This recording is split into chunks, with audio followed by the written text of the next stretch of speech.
way. So that's how it is impacting, right? So just to bring in the context, I want to tell you a short story before we actually get into the money bags theory, right? Just to give you a perspective of why it is so important to not lose the human touch in all the flood of data that we go around. We have heard of Richard Feynman. How many of you have heard of Richard Feynman? None of you. Wow, I'm surprised. Okay, great. So maybe all of us. okay, yeah, that's a good point. So he was a Nobel laureate, 1968, graduated in sometimes in the 1930s. He was a physicist, right, who worked on the first nuclear bomb that was built, which is called the Manhattan Project under Oppenheimer, right? So the government of US puts together a batch of scientists and physicists to construct this bomb and come out with a nuclear bomb. Now, this gentleman finishes his graduation from Princeton, and because of the war efforts, the government has mandated all of them who have come out to be drafted in the army as a 2-year draftee. Now, this man is very hyper and he is extremely bent towards physics and science, and therefore he doesn't want to, go and fight a war. Right? As simple as that. He wants to contribute in another way. So he's forcefully, made to go there, and he is administered with a test of psychoanalysis, right? So we've all used of the words of assessments for hiring, right? So this is the first stage way back in the 40s. So he's given that assessment, and there are questions which says, uh, do you speak when you're sleeping, when you're dreaming? Do you walk when you're sleeping at night? And a couple of other questions. So he takes, sometimes I do walk, sometimes I speak to myself when I'm walking around, and a couple of other questions.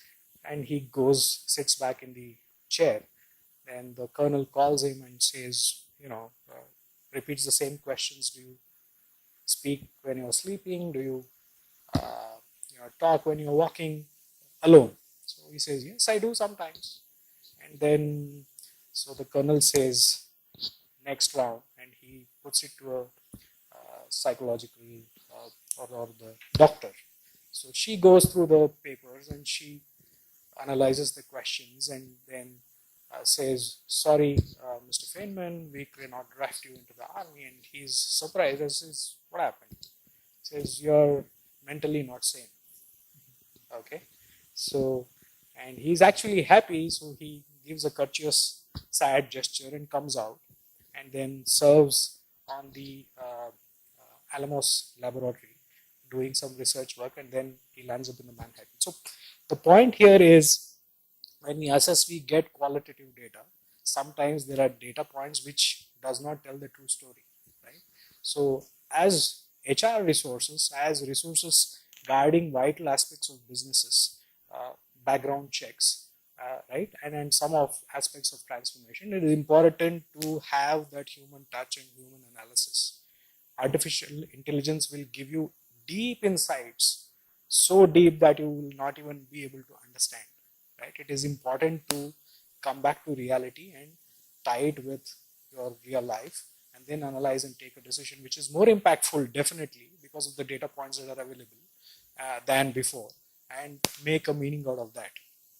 Now coming back, so this is a very profound story that has guided me for the last 20 years now, right? Wherever I grew up, I'm where I am because of the data that I worked on. My first IP in HR was in 2008, and the first intellectual property I built was called Gold. So if you expand Gold, it is Global Online Dashboard. Now I call it the Global Online Data, right? So this was in 2008. We had a challenge of multiple businesses, 44 countries presence, right? And huge amounts of in and outs in terms of employees, and businesses as varied as making carton boxes for pharma giants to attending call center agents in various parts of the globe. So when we had such varied data, the businesses could not get a standard uniform information who had multiple varied sub-business structures in the clusters that they were monitoring. So when you don't have talent data available real time, this is a challenge to make decisions in terms of be it hiring or be it replacements or adding and scaling up your businesses. Every point of it has a interest which is tagged to your top line or bottom line, right? So if you are able to ramp up only, then your top line is guarded. If you are losing sight of your exits, again it impacts your ability to fulfill the business obligations in the SLAs. So we created that structure back then and plugged it up, and we gave a uniform structure which improved our bottom line performance by about 6%, close to about $4 million. Right? So this is the first step that we took. So it is important that every measure, I would call in these days, every KPI that you draft be linked to a financial performance in the organization. Either it is linked to top line or either it is linked to a bottom line. If you cannot do it, then you have to go back and rearrange your data and see what is the value that it can produce, right? So this is very pertinent, very important. And the first entry point is where we source, recruit, and then bring them on board, right? So Teresa is from GE. GE happened to be one of our customers some 4 years back. We had this huge challenge of background checks. There was a Bombay blast that had happened, right?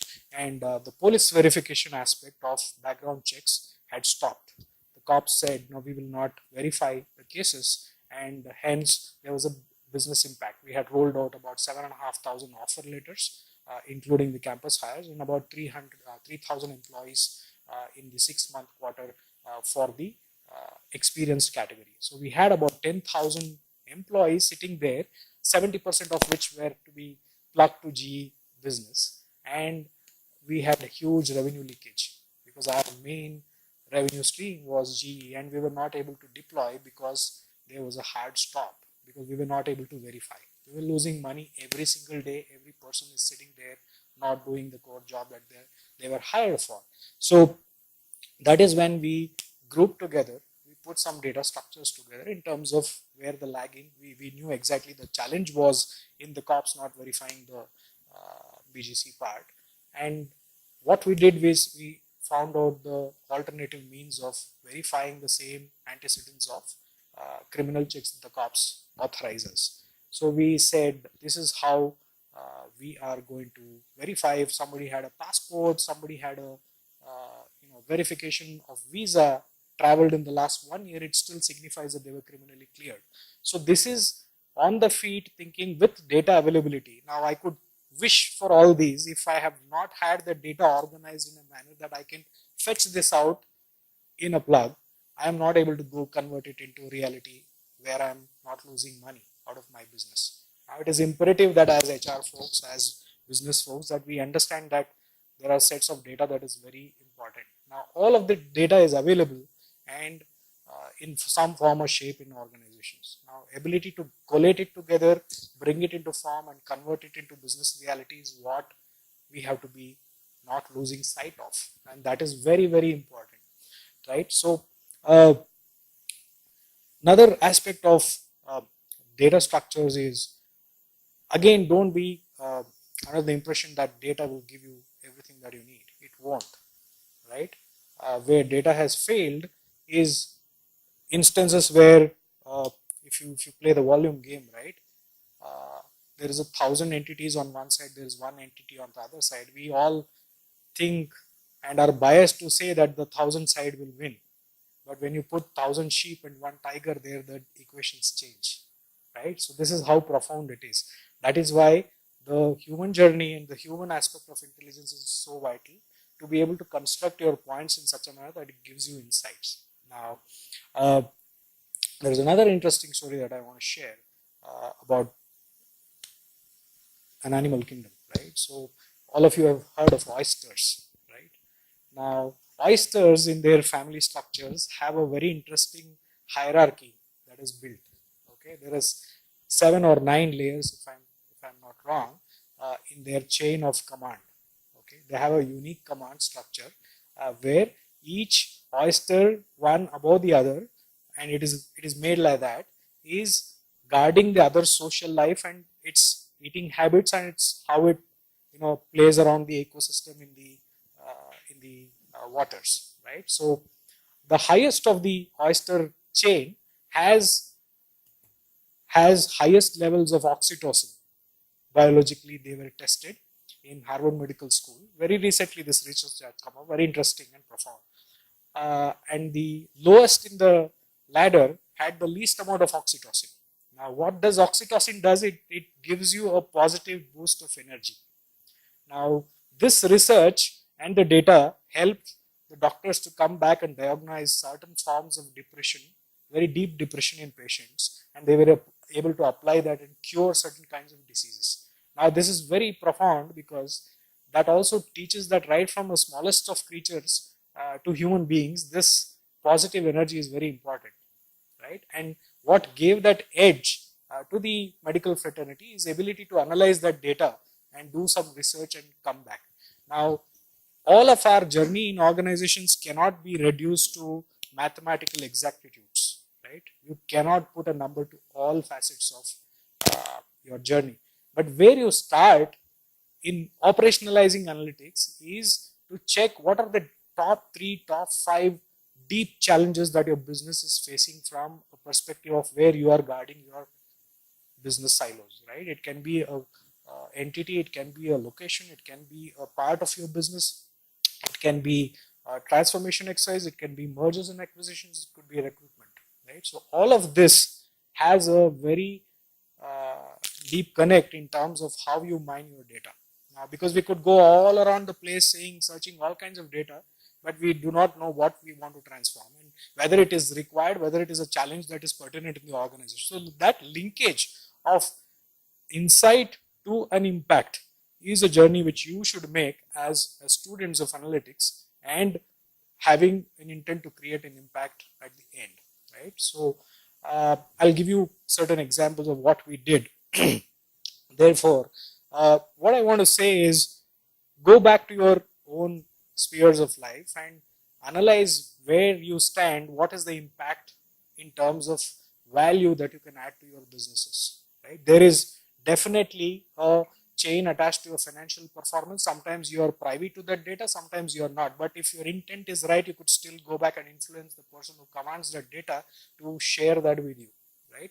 So when I say that, let's start with recruitment, right? So there's this classic example of a disengaged employee, bringing down the performance of organizations. Now, Virgin Airlines got about 150,000 applications every single month or every single quarter, right? And about 7,000 to 8,000 applicants went back with a bad experience of candidate experience. Now, every hire that went back unsatisfied did not become a customer in availing the airline facility or the travel facility with Virgin Airlines. So they lost close to 0.4 to 0.5 million because of this exercise. You see the business linkage, the customers were the consumers and were also the aspirants for the jobs within the industry.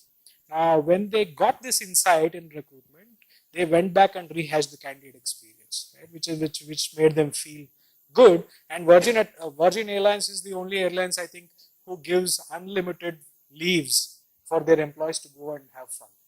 Okay, so the kind of policies that drive has a deep connect to the financial performance of top line and bottom line. We should never lose sight of that. So there's another classic example of large financial fraud in the Indian enterprise space some years back. And the only reason that organization survived was because of the strength of the data that it commanded at every individual role. And I was part of the journey. I can vouch for that. And pre, during, and post acquisition, this was the only thing that saved the grace, and they were able to retain the employees and the businesses and the clients. Why? Because each individual in that organization had a deep linkage of their KPIs well written and converted into data structures, data performance, and also not only that, each role had a financial linkage in the books of finance that were written. Okay, so when we talk about money, it is too loose, but when we actually go back and put that hard work to create such structures and sustain it for a period of time, those are the saving grace. It saved, close to 20 to 25,000 jobs.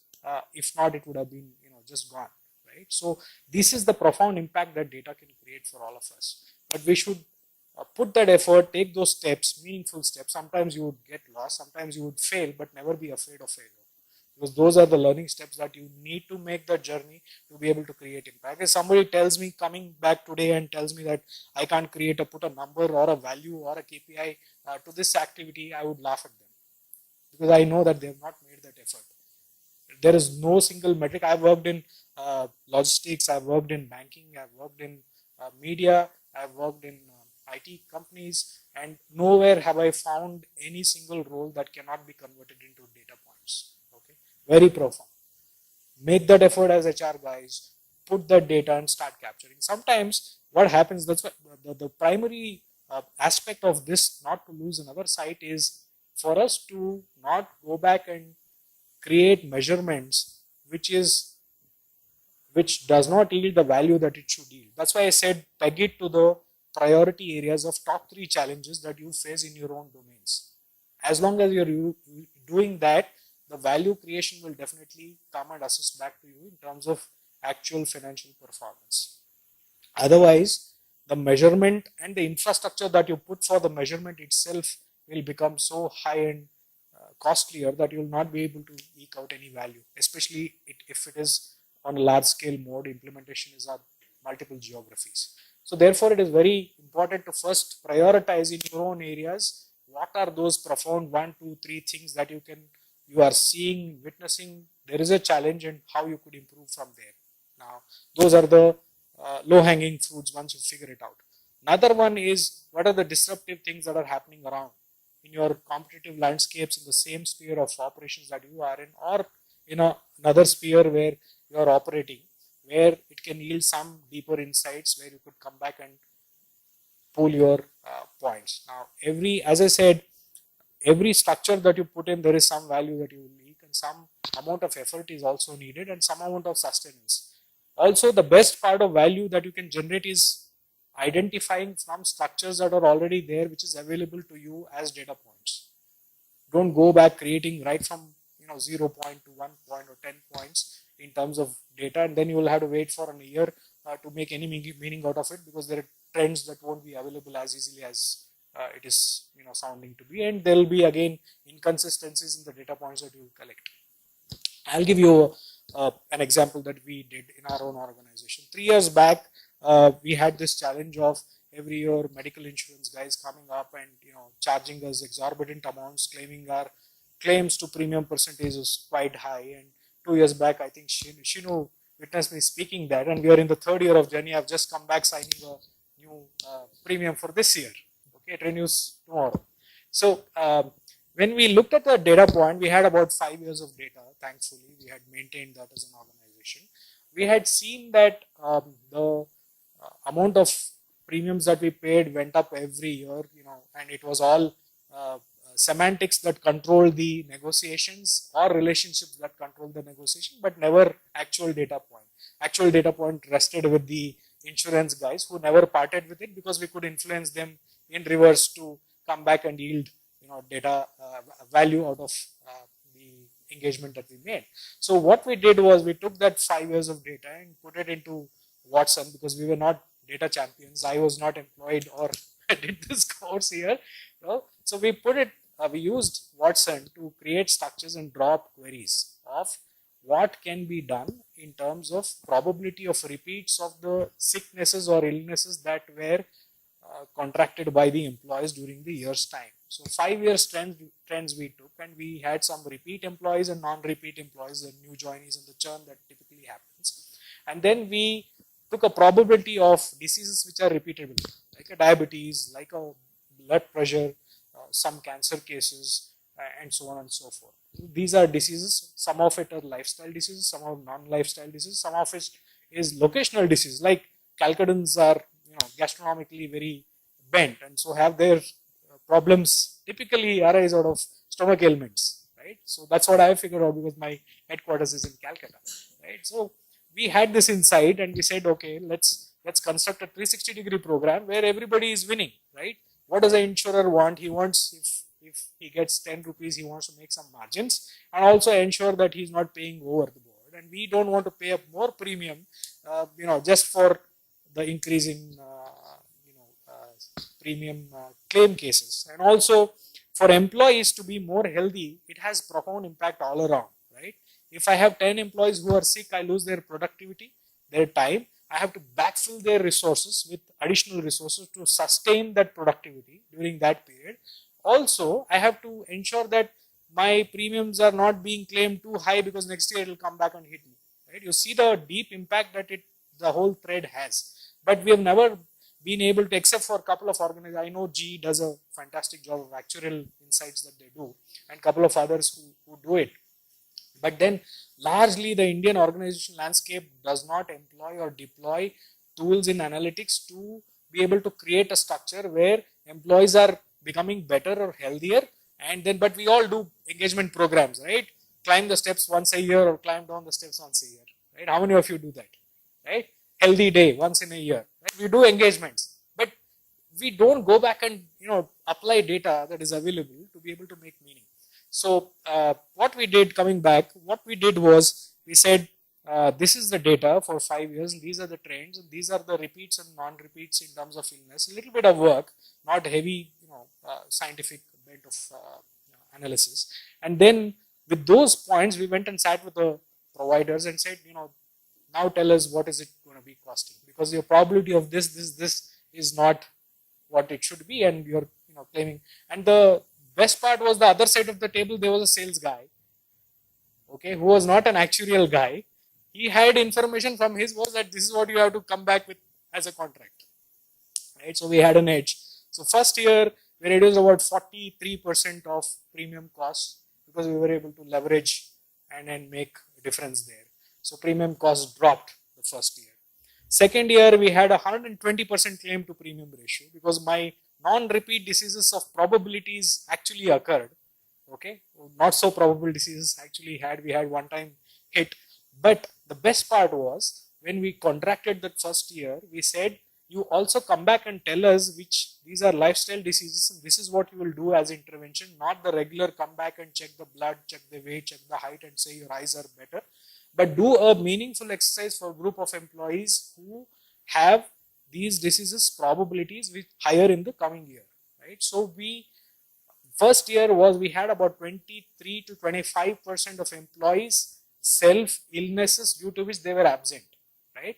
We wanted to bring it down. So second year in the row, we brought it down to 9%, right? Because of direct intervention from the provider to say, come back and do us these medical interventions or awareness campaigns or some kind of exercise that you prescribe to us for this set of people so that they become healthier and I am better and you are better at the end of the day, right? So we inked it in the contract. Now we have a standard contract which says, you have to do these things if you have to have a business with us. Now after that, this year we have sustained that momentum and we had a 7% better than the last year's contract this year. I exactly did 100% of claim to premium this year. We had additions and churn, so some amount of runtime adjustments have to be made in terms of the new additions that we make. But more or less the structure is clear and there is business value that is coming. My shrinkage time in terms of employee absence was about 18%. We've reduced that to about 7% now. So operationally excellent, right? My clients are happy, they're giving me more business and my headcount has grown from 20% year on year. This is the kind of structure and deep impact that analysis can tell you. And we did not do deep analysis. Now I'm sure with large chunks of data, if you apply those tools, you will eke out further value. And that is why it is so important today that you are generating all this data, but it is residing on the cloud and nobody knows what the password of the cloud is, right? And when we go and tell it to our bosses, they think, no problem, I know the old style, right? I know the manager of the bank, give me the loan. There's an ad that runs, right? It's a typical scenario. That's what corporate is all about. But again, there it is important for you to convey why it is important, what you can do, instead of just asking, give me a password. Why is it that you need that information? What can you do in terms of profound change that in the lives of people of talent that you command, that you can do with analysis, value generation? This is what you can do, and that is where you will open the doors that unlike before you haven't. Otherwise, tools will be there. I'll be carrying a bow and an arrow and a nuclear arsenal with me, but I don't use it. Right? So if you have to have bottom line and top line performance, the money bags to roll into your business, you have to have a profound insight. Right? There will be limiters, there will be roadblocks, there will be unavailable data even when the doors are open, because you're not simply capturing those. So you have to make a sustained effort in terms of making that meaningful change. Unless we take that step, it is very difficult to do that. So this was one which we have sustained and implemented on that. If I'll stop for a couple of minutes. If you have any queries on this, I'll take. I think it's better that way. Anybody? Yes, we have. I'm not sharing it purposefully because it's an IP and I'm commercializing the whole thing, right? So we are commercializing it, and I've already built a couple of tools.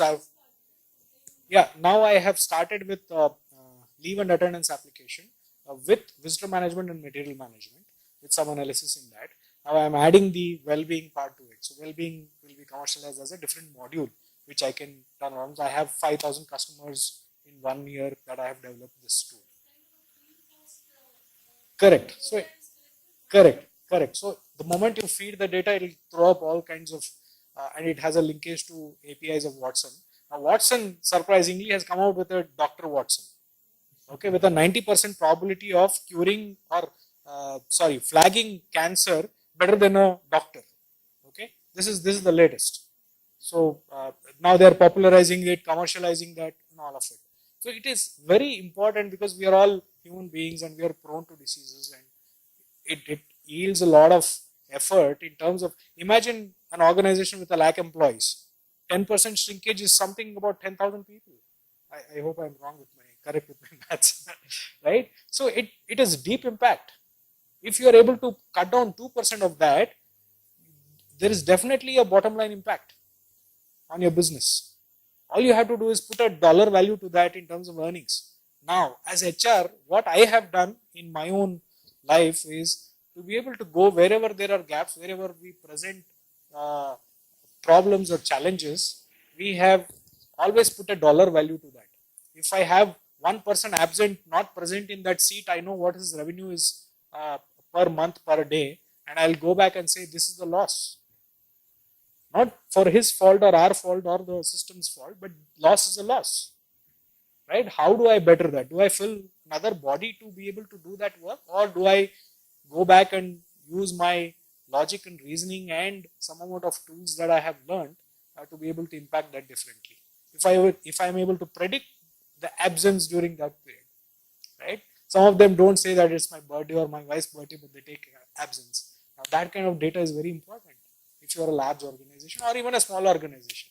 I can probably plan for it ahead and go back and say, you take off tomorrow, right? You see the impact. That guy is surprised. He'll jump out of his chair because he knows his wife will be angry if he doesn't. At least mine will be, right? So these are small things that you can, pluck low-hanging fruits with your analysis to be able to go back and influence the policy of the organization.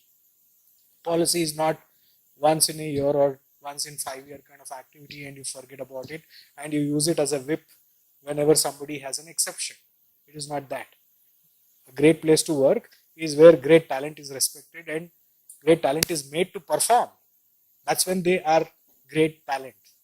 Otherwise, it's only inherent and it's only a potential occupying a seat at your place. Now, data unlocks that potential for all of us. And we should know how to use that to bring it out and then say, this is the change that I'll bring in my company. This is the change that I'll bring in my people. They'll be happy. Now, we launched this leave and attendance system. When I had joined this organization, we were a small organization.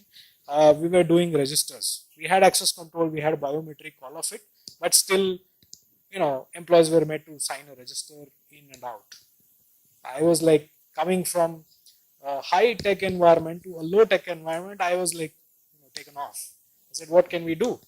So went through the registers and it was all over the place. We did not have information. So we said, I can't build another register, but I'll build a tool so that we can use and make meaning to our employees. Now, there are no supervisors who command to say, you have this absence, you have this gap in your hours of work, or whatever intended productivity, all of that is available on the tool for the employee to make a decision and an experience where they can change themselves, right? So we have empowered the employee at the end of the day with information which is meaningful and simple, right?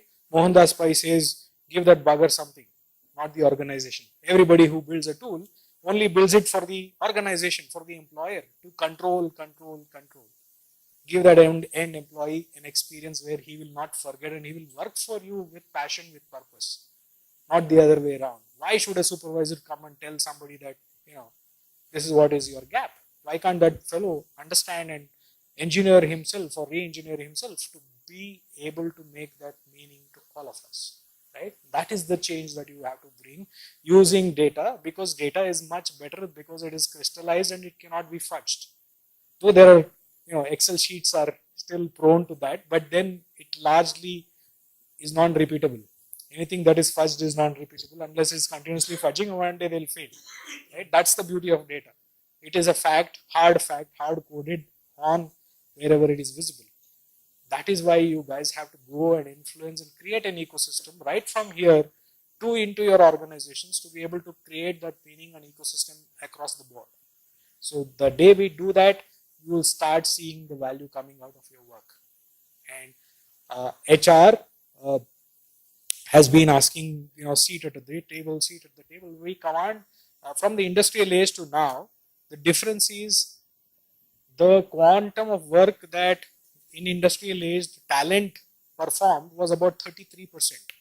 Is available on the World International Labour Organization data, right? So currently talent performance in terms of services that we provide out of our mind is about 70%.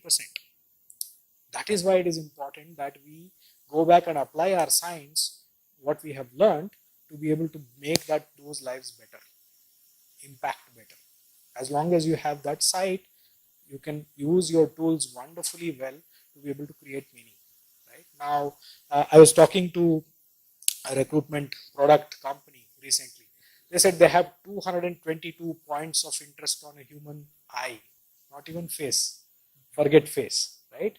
I think Facebook has about 77,000 points of interest in their facial recognition. Now, what this eye recognition tool does is it tells whether the person who is interviewed is talking sense or not, and they have 222 points of behavior linked to that, right? So this is profound. Somebody who doesn't know will twitch his eye to the right, to the left, and all around, and he still wouldn't know that his behavior is being mapped. Now, it might be right, it might be not right, or not so right. Who is the maker of a decision there? The report will come with all the colors coded well, structured well, but as human resources, talent, people resources, it is you who have to go back and make that decision and create value, because you might be missing on a great talent. There might be a Feynman there, you might be missing him, right? You never know. So this is where technology blend with data science and the human touch is very essential, and that will never go away until science is so beautiful and so wonderful that it can fully replace, which is definitely 100 billion neurons away. We have been able to capture 100 million neurons in our brain, but our brain is calibrated to perform 100 billion neurons of calculation per second. So this is what the difference is from what technology is today to where we want to be. It will reach there someday, but then it is important at your journey, every point of time, that you are calibrated to not lose sight of your human touch. That is why HR is present. It will be present in the future too. Somebody says it will be replaced, it won't be. Okay, and that I am telling you from the last 20 years of experience. Though with all the technology that has taken shape and has been aiding us, we have not been able to replace even half the recruiters that we had. Okay, so that's the truth. But those same recruiters that are there today perform a higher value of work, better work, are able to take better decisions, because we are now all our senses are replicated in some form or the other. We have 5 senses and one more which everybody says that we have, but I don't know. Right? The 6th sense. So it is, all these senses have been replicated with a proper scientific data approach to be able to aid you and duplicate your effort and say this is what it is if you had missed any of the data points with your senses, being able to make meaning out of it. Now that is where science, technology, data is helping. Technology is giving you the data and science is helping construct that data point. Now in recruitment, another classic example of how scale can be attained, right, in recruitment. Hindustan Unilever, I don't know if somebody, are you from there, used a tool called Pymetric in recruitment.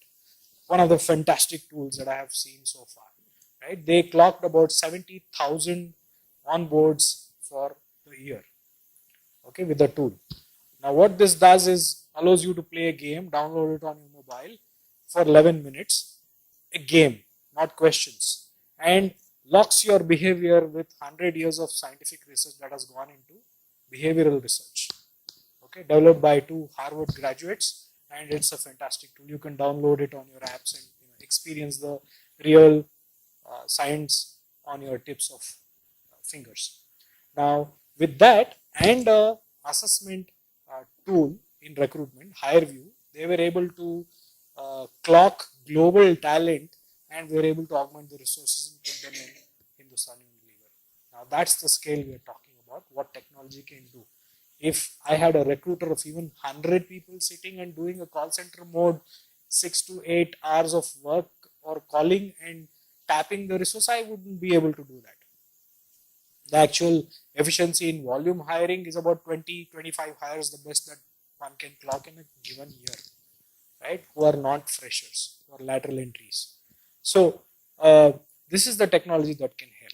Now also there are companies who are not able to come to India, come to remote corners where talent was prevalent, right? And assess people. Today you could sit anywhere and administer your tests and assessments via these games and a behavioral set of interview questions from a video interviewing tool, which will generate all kinds of data and give it back to you, right? And it will also stack rank 1 to 10, 1 to 20 top resources that have applied to your organization. How can you convert that into value by hiring? It gives you scale and gives you speed, right? That is what it gives. But at the end of the day, it is you who have to make the decision, convert it into value, right? So you are the gate at which it stops. It's like our Silk Road flyover, right? All the roads are empty and you suddenly find yourself going down the Silk Road and you're caught in the jam.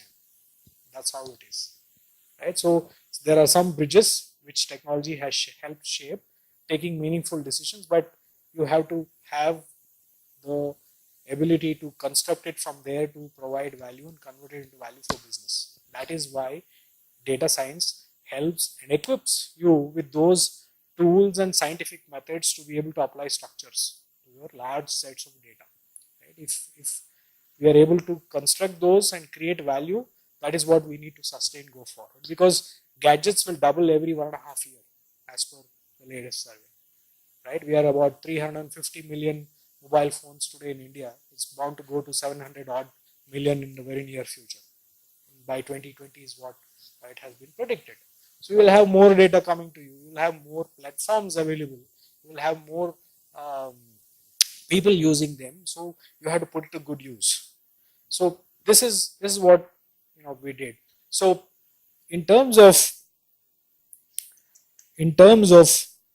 utilizing the information that you have, we have to be human in our approach. That's my strong message that I want to pass. Right? Value will come when you are more human.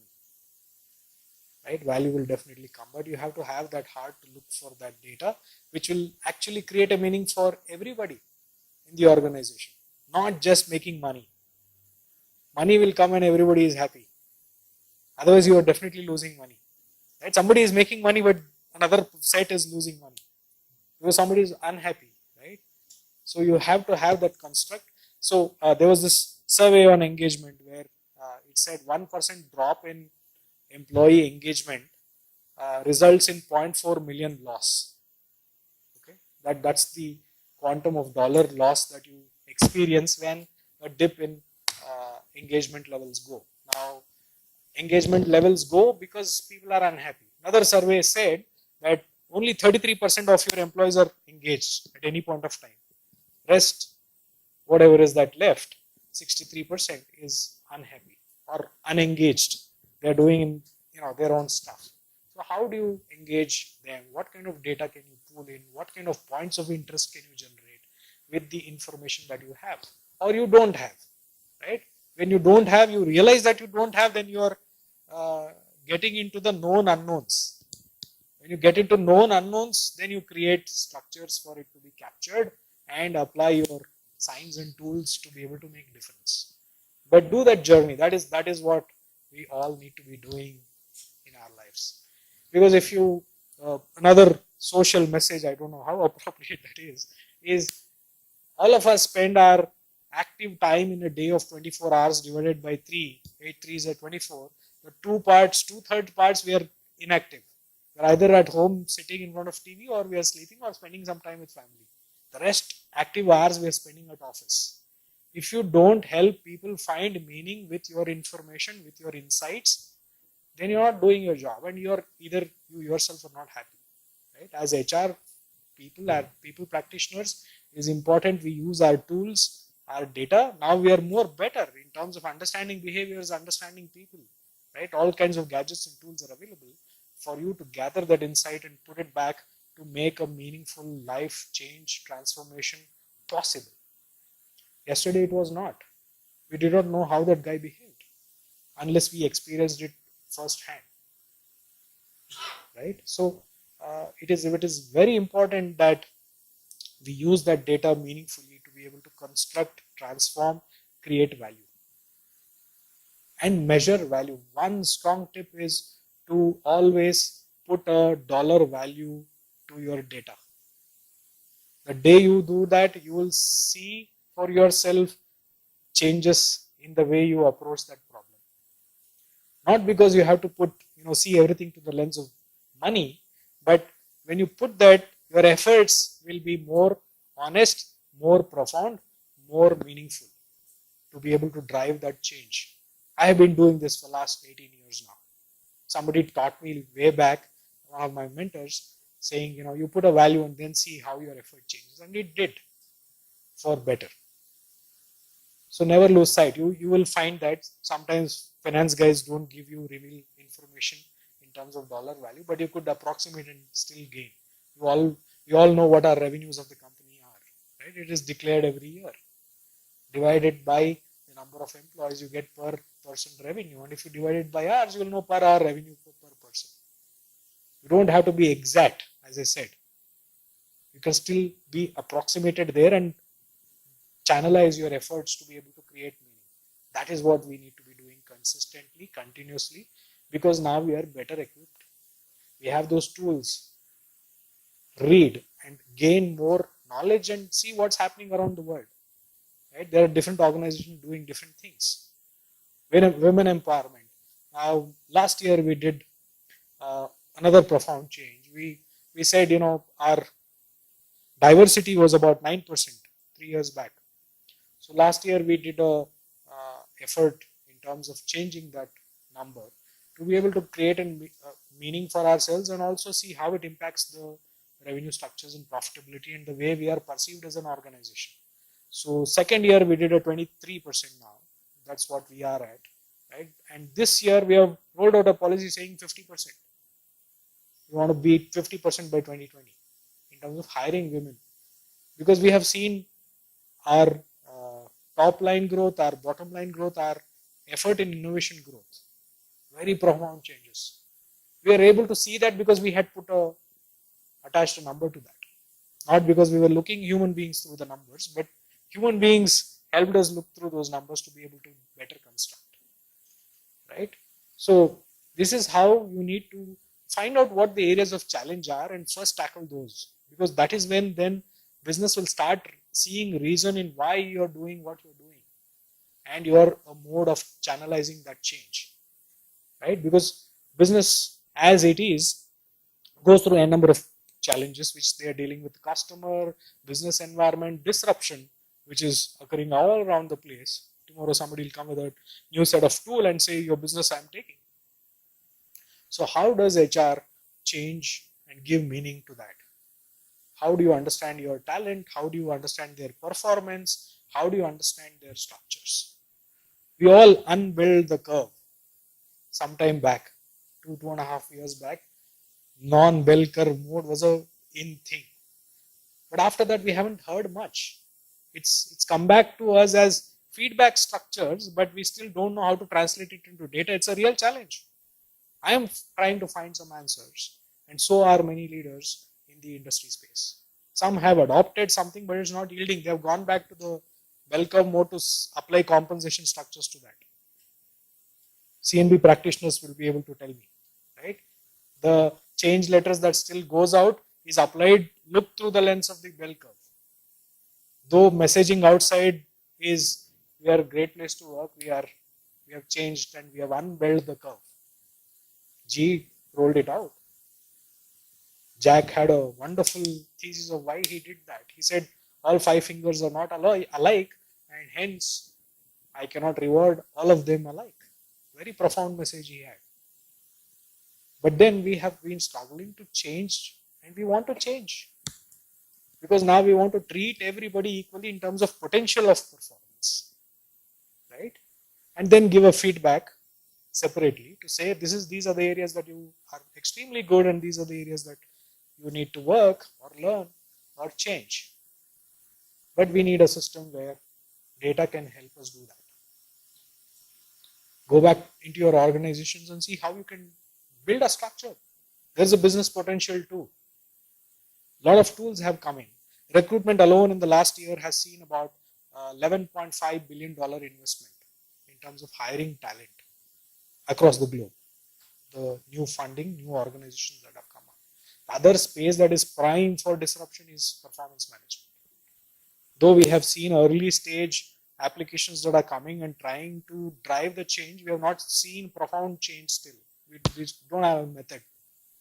I am sure data scientists can help us unlock this problem, right? Because you have huge amounts of data that are running. Another Moneyball idea, right?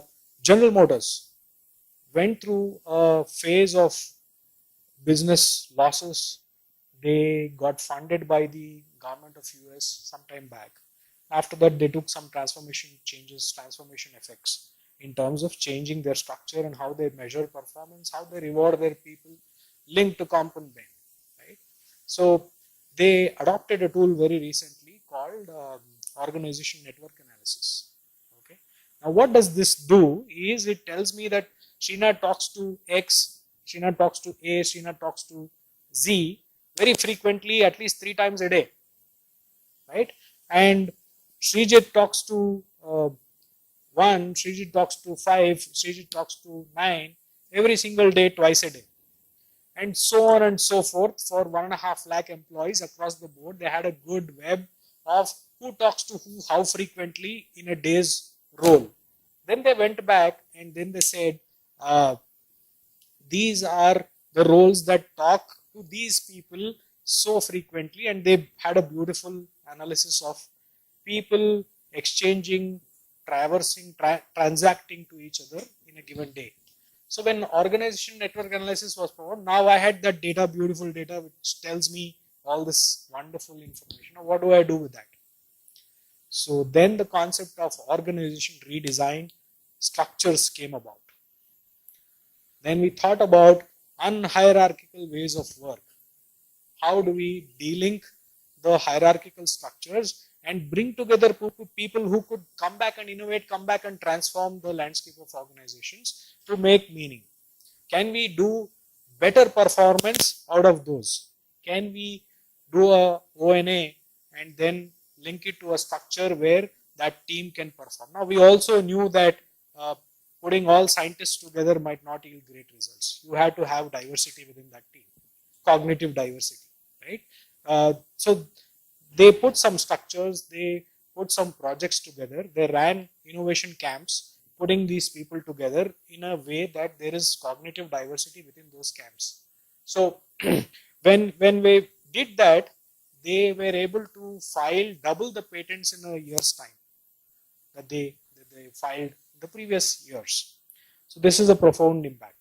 ONA could be deployed. But again, as I said, large organization could gather this information. It is difficult. There are tools available in the market, but you need to be cognizant whether would you need it or not. Right? So this is profound. Another thing we did in our own organization was we always had this challenge of getting people out of their seats and put them in a classroom and teach them. Okay, always a challenge and continues to be in some organizations. Now, when we looked at the landscape, my boss told me that I have X budget and beyond that I can't fund because we are of the size of organization we are. I can't afford people not sitting in their seats and producing me whatever they are producing, and I can't afford learning to more than 40 hours. It was always 40 hours like the PMS. It has continued to be 40 hours on the KPI. HR guys, L&D KPI is 40 hours per person per day. Okay. Now, how do I disrupt that? Because learning is important. 1.5 years is the shelf life of a skill today. Any technology stack. Right? What do I do? So we went and we looked at the spectrum of tools and techniques that are available. We found a couple of providers who had these wonderful courses free of cost. So trust me, when I went back to my people in a town hall and said, learning is not an organizational mandate, it is a mandate you should give you so that you can work till 60 years or make, big money and quit working. Right? So when we had that messaging going out, they understood the impact of that. If they don't learn, they would not be where they are today. They will be behind, not even into the future. In the future, behind. Right? So that is the impact that it creates. So when they learned that, and what we did was we created a structure where we plugged those present skills and future skills that are required and gave them a curated content to say this is what you need to do to sustain yourself now, to improve yourself now, and be ready for the future. Because nobody knows what the future is. Right? These are the courses that you need to do. We clocked for a 500 employee base, we clocked 15,000 hours of learning. More than double, triple the count of per employee count. And I did not spend more than the budget that was available. But we enabled change. This was possible because information one was available. We did some effort in plugging that information and also creating a structure where we were able to amplify the learning of employees. What did that do? It yielded us bringing in profound change in the way we managed our BPM part of the business to be able to bring in performance enhancement on the robotic process automation part. Because we had about 53 people who were trained on design thinking. They came back and rehashed the whole way that the files flow. Right? The BPM part of the business processes loan documents which flow from a client to us, and then it gets distributed as per the time and the skill that is available that is needed to process those loans or loan documents. So we did an automation there, and we gave an algorithm which helped us put it to the right person with the right skill and the right temperament. So we created a structural matrix which helped us move the files in a meaningful way so that the client gets more, we get more, and we deploy less of resources.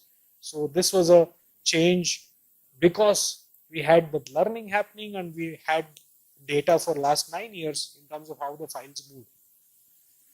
Now, this data is available in every organization. Right? First, look at, if you have to have the maximum impact, look at the revenue generating opportunity and that stack of people, what are they doing? Exactly how does the work flow? And then go and intervene to enhance performance. Intervention can be in any point of time.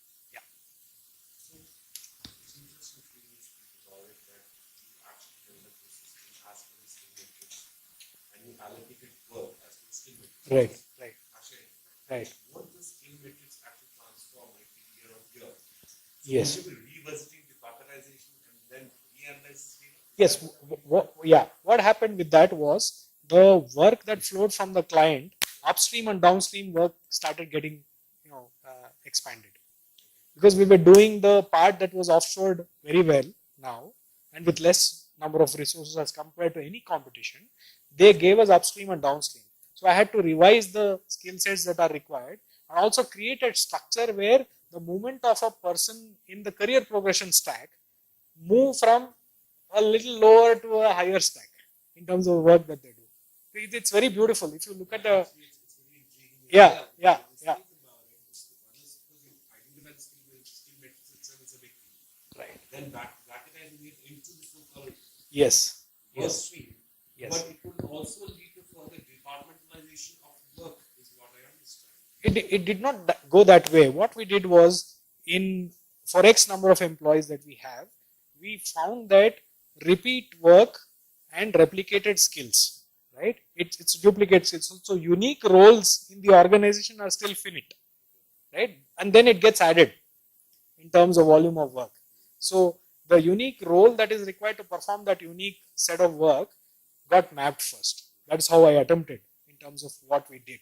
And once we had that, then we defined the skills that are required.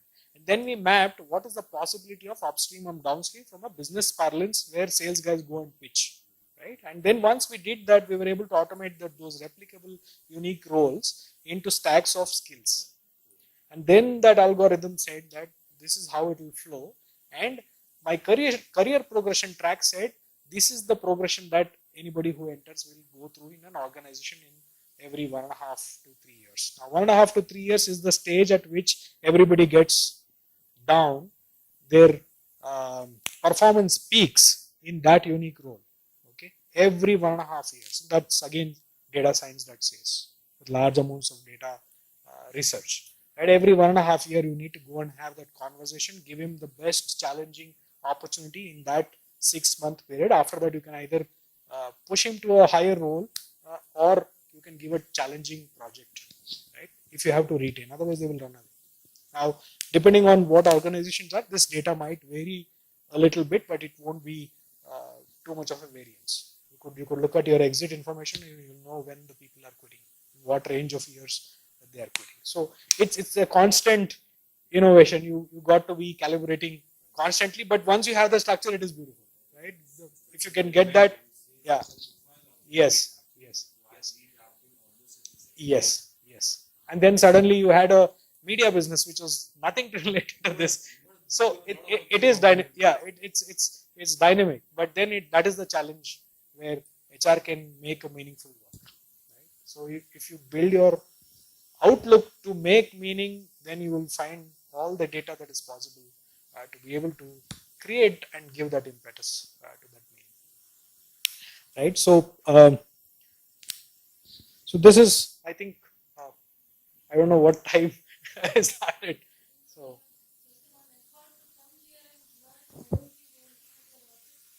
okay, sure. Yeah, yeah.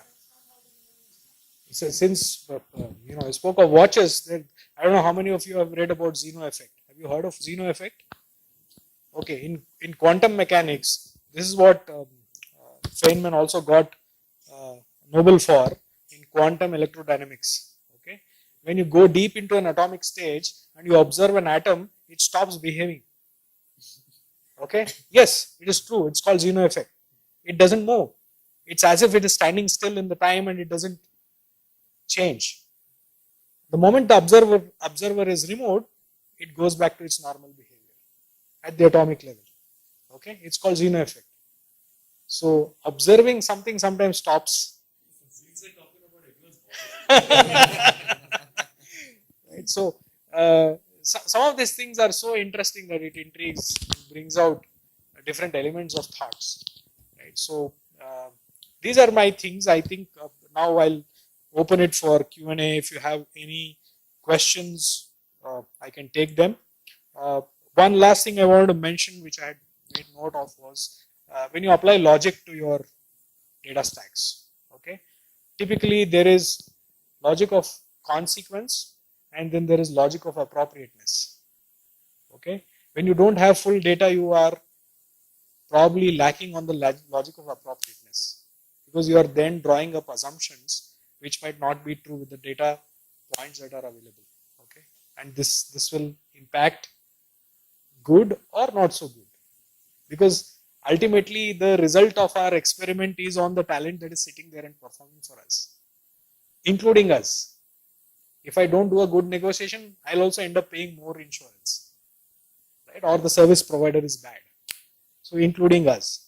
Therefore, when you apply any logic or any inference that you draw out of your data, please ensure that it is appropriately sufficient to take a decision. And also apply logic of consequence. What is the consequence of my decision for me first? Right? Because I am a human, and my decisions impact me as well. In HR at least, that is how it is. Right? Every policy that you draft also impacts you. So look at it from a personalized sphere of space where you say, am I making change? Am I making sense? Am I making real change in the lives of my people, including my own self?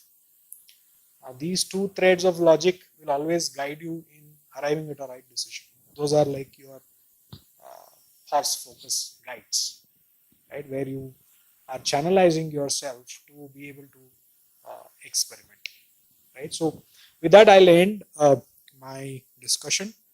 I think I've covered most of the things that I wanted to talk. We can, if there is any question and answer, I'm willing to take.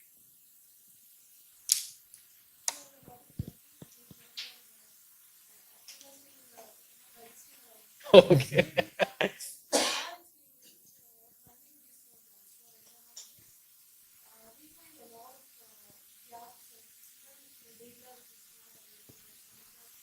Yeah, yeah, yeah. Yes, yes.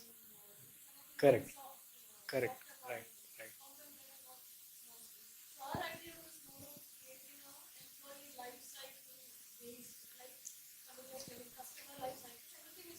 Right,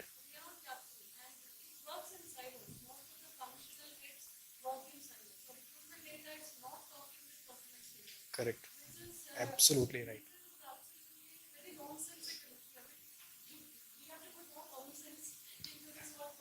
Yeah,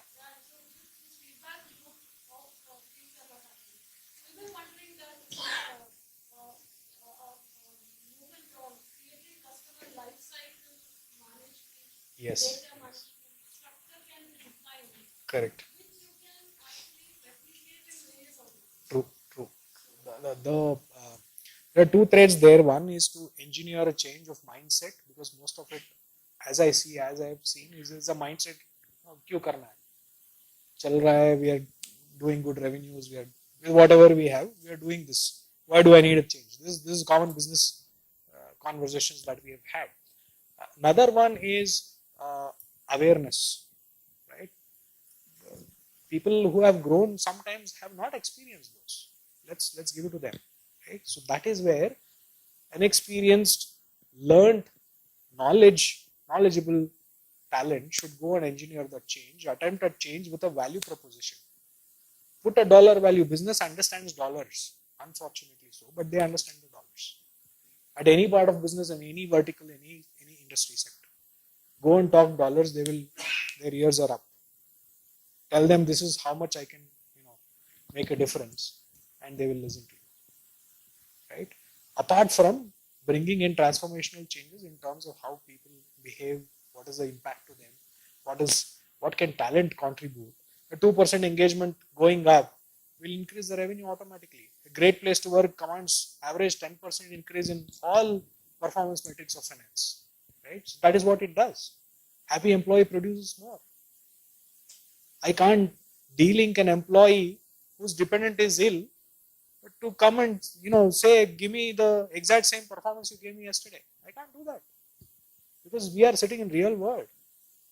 It's imperative that we understand that. But what I can do is I can go back and pat him on the back and say, I'm there with you.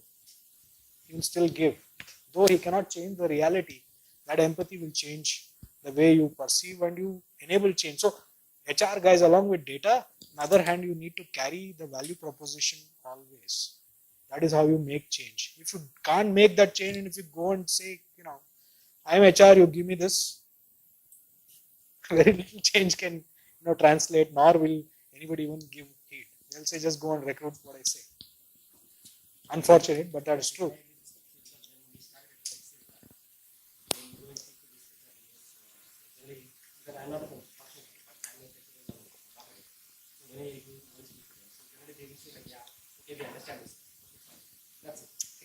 It never goes beyond. So the moment when you add the data and you try to explain it in a lot of language, so they say, okay, now this thing is like, how can I start that?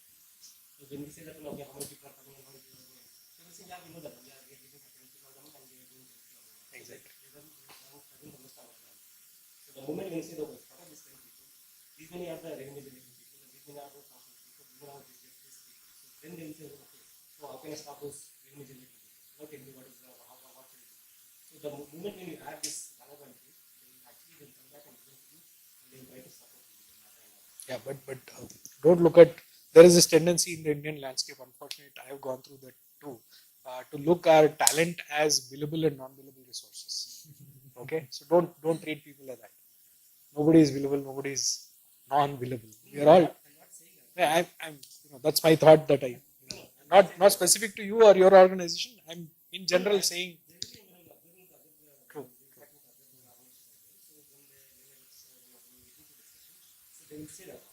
So the moment when you differentiate it and then you support by these things, Correct. obviously I'm saying that revenue generating means like that is a direct impact. But other functions which support them is actually indirectly supporting that one. Absolutely. So then we should have a Recruitment is a top line activity. Right? If you don't recruit, those bodies are not there. So it's go with a change mindset to change, create value with talent supported by data. That's how you can engineer change. Data tools, I'm sure Shinu is teaching fantastic. So I don't have to say anything on the data stacks or the tools that you guys use. But my experience tells me that the best of knowledge, the best of stacks, the best of tools still is unable to crack the code of change. And this is so because the value part of it is missing somewhere in terms of how we project that value. Sometimes we ourselves are to blame where we are lazy. Okay, let's give it to us. We don't put in enough effort to create that. We say, this is not there. Let me just submit that PPT monthly review and be done with. Okay, so it's our own mindsets too. Sometimes where we're not able to give that value projection to a business. I have not seen a business leader who's said when value is shown that they don't want to change. But you have to have that language and also carry option 1, 2, 3. Okay, that shows how deep you are thinking in the change that you want to bring. If you want to bring meaningful change, always carry 3 options. That's worked well. That's sure shot money back. Okay, so my first and only 6 monthly promotion that I got in my entire 20 years was because I was able to show a better plan to a client who wanted to outsource their stuff here, and we beat Infi and Wipro in the race. Okay, I'm very proud of that because the best thing that we did was put a beautiful plan and boil it down to the last detail in terms of showing the numbers for them and what value we could create better than the competition. So sometimes effort yields. So you have to prioritize, as I said, those are the soft aspects of our journey. Tom Peters, IBM X, In Search of Excellence, his latest book, he says soft is hard, hard is soft. Data is hard because you've learned, you will create those tools very easily. Sometimes lack of information is a different thing, but you will still be able to do those things. But the soft part is hard, where you're enabling change, where you're creating meaning, where you're influencing your ecosystem to be able to hear to you what you want to do. That is difficult. That is where you have to be, all of us have to be a champions at. That will help. That will be so only when you know what value you're generating is very high. And you have to prioritize that and showcase that. Right? Thank you very much.